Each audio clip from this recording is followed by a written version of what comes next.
Hey everyone, welcome back to my STL series where I teach some STL tips and tricks every day, and I will try to resolve one confusion which I see a lot of people have.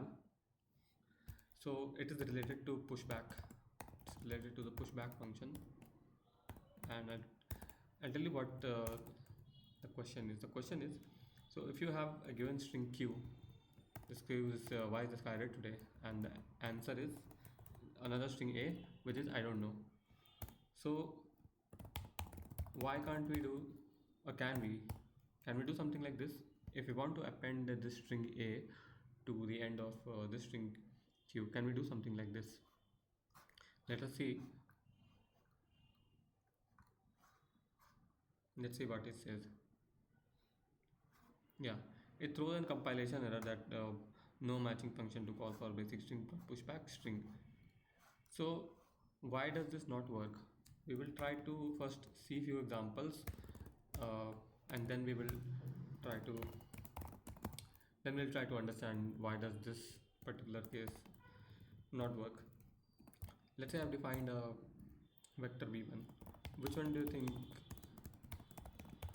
Can I push an integer over here? Can I push? Can I push an integer over here? Yeah, actually we can. Second, can I push a vector over here? 1, 2, 3. Can I do this? No. Why? Why? Because whenever we are doing a pushback, it only takes the data type which is present inside the outermost angle brackets. So what is our outermost angle brackets?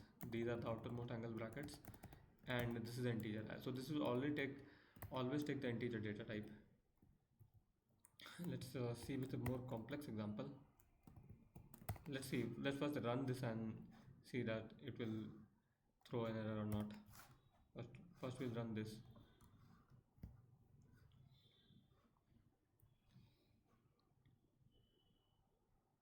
Yeah, this compiled successfully.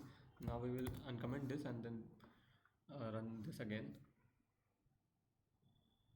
Mm.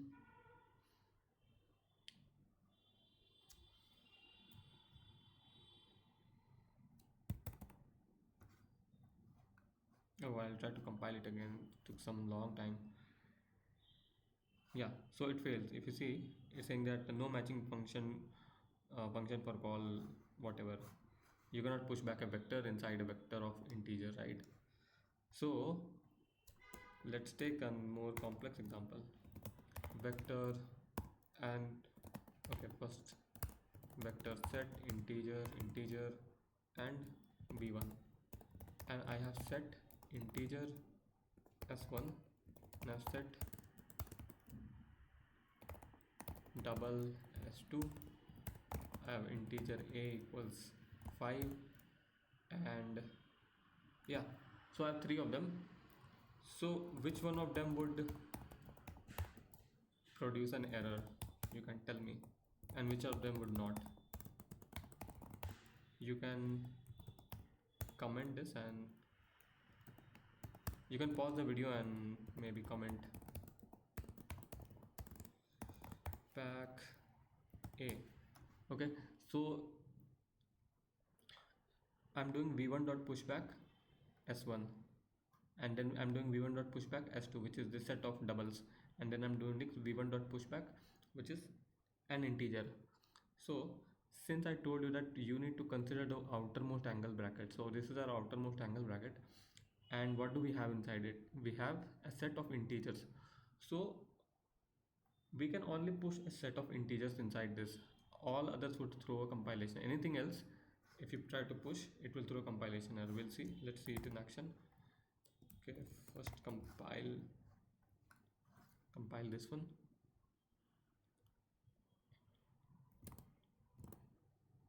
Yeah, so it got compiled. Now let's compile this one, and it will throw an error. Yeah, it threw an error, and similarly this would also throw an error. So now coming back to our original question, so why does this not work? How are, like, whatever I taught, how is this related to this? So if you think of a string, A string is nothing but it's equivalent to vector of char q equal to like whatever this is. Like you can actually write it like this. Now think about it, like what are we doing? Like we are doing q dot pushback another vector, which is not right. No, because when we have a vector of characters, we would just want to push. When we're doing a pushback, we would only push back characters, we cannot push back the strings. So we could say something like v dot push back C. This would work because what we are doing is we are just pushing back a character. So for a string, the individual elements are characters, nothing but characters, and we can push them back, but we cannot push back a string into a string. If we actually need to concatenate a string, we can do something like q plus equal to a. This should work. So let's compile this and we'll print this too.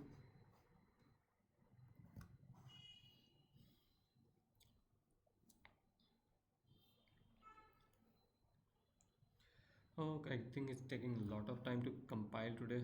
I don't know why I should have relied on my local compiler. But anyway,